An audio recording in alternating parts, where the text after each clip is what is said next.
something. And we're going to actually talk about an email I received this week, too, that someone was taking me to task for kind of throwing a certain type of diving under the bus. And, Bill, you're guilty of this as well. So I'm going to have you hang over for one more segment. We're going to talk about that in another TV show. It's a little bit more popular than the Pirate Treasure and Search of the Night Triangular or whatever the hell it was on History Channel. We got a lot coming up on today's show, so stick around. We're just getting started. I might as well get this complaint out of the way. Jeff has sent us some viewer mail. And it says, hey, Greg, catching up with the show from September 5th where Phil Narcosis was diving in the Channel Islands. I did that in September. I thought it was awesome. However, while I understand Florida divers may not like the cold water diving, you guys are really missing out, and I wish you wouldn't be so quick to cry about it and get the right gear. It upsets me every time you guys start discussing cold water diving, and you almost write it off completely. When was the last time you had on any guests on Scuba Radio from Canada, the Pacific Northwest, or even Northeast United States talking about and promoting local diving? The diving is great.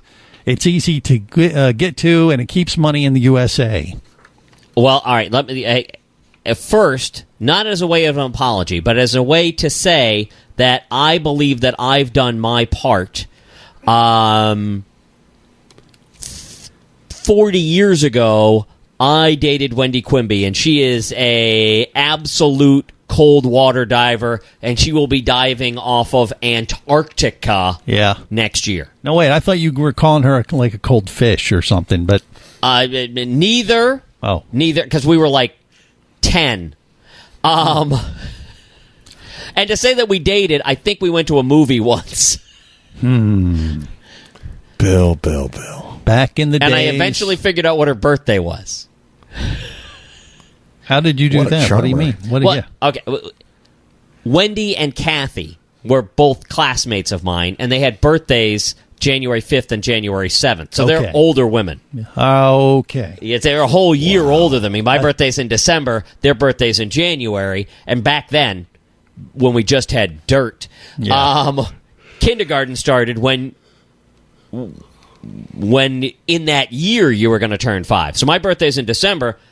I'm in classes with other people whose birthdays are in 1963. Okay, I mean that's when we're going to school together. So it's none of this nonsense like your birthday's in October, so you can't go until next year. All right. Well, Bill, thanks for sharing. I don't know what that has to. She is a cold water diver. Okay, the ultimate cold water diver, and I dated her. All right, let's just get back on track. This is ridiculous. This is the other thing, though. Yeah, and I apologize that you can't be all things to all people, and I think some divers are. Wendy doesn't mind the warm waters of the Caribbean. She doesn't mind it, but she's willing to dive anywhere. Right. I am not. I'm just not. You're a warm water wuss like myself. I like bright colors and shiny fish. That's what I like. That's what I want to get out of diving. I want to see bright colors and shiny fish. Guess what? That doesn't happen where the water's cold. No, that's not true. Hold the phone there, buddy boy. Yeah, now Jeff, you're sounding like Jeff because we have talked about diving off of Catalina Island. We've talked about diving off the Channel Islands. That's what Phil did that week. And, he's a little upset with us because we're always talking about, how cold is the water? Oh, I can't do that kind of thing.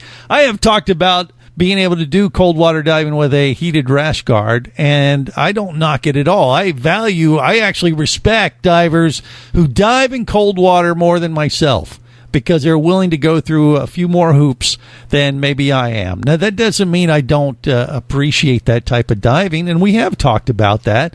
Diving's diving. I don't care if it's cold water or warm water. I love hearing about it. So, Jeff, look, I understand you're a little PO'd with us about that, and I would encourage you to go to scubaradio.com and file a report right there that it says get on the air on the right side of the homepage. Record a little 90-second dive report of the cold water diving in your area, and we'll air it. Simple as that. Problem solved, right? And we won't quit whining because we're warm water wusses. Yeah, we are Florida divers, and anything below like 75 degrees is like, oh, my God. And yeah, we could get a dry suit, and I have no problem about having the proper gear. I have a dry suit. I have the driest dry suit in the world because it's never been in the water. Okay, so, but that doesn't mean I don't appreciate that type of diving. It just means that personally, I'm a wuss, and I'm here to admit it firsthand to you. So there you go. If you've been listening to the show for any extended period of time, I think that's become very apparent over the years. Wouldn't you agree, Bill? There is great diving to be had in places where I will not do the great diving.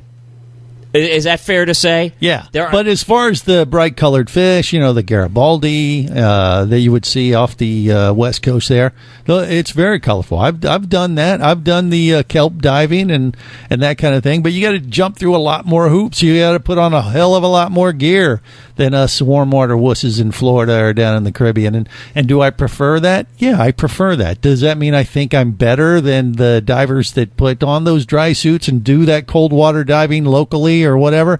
Oh, hell no. I respect them a lot more and appreciate the fact that they're willing to jump through those hoops and know that local diving is the lifeblood of any diver. We don't have the luxury of being able to, fly down to the Caribbean and dive warm water places all the time. And whether that is somewhere in Chicago or on the West Coast off the or the Northeast or anywhere.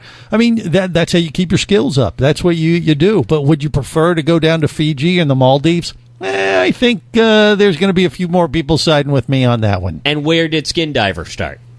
What do you mean? Where did Skin Diver Magazine start? Well, they were in California. California. Yeah. Cold freaking water. Now, they went out of business, so I don't know what that says, but... it took them a couple of minutes. Yeah. It took them a couple of minutes. 50 years. Yeah. They hung in there. But anyway, so there you go. We got that. That was more a function of magazines going out of business than it was True. anything else. Yeah, indeed. Stupid internet. All right. Warm water internet.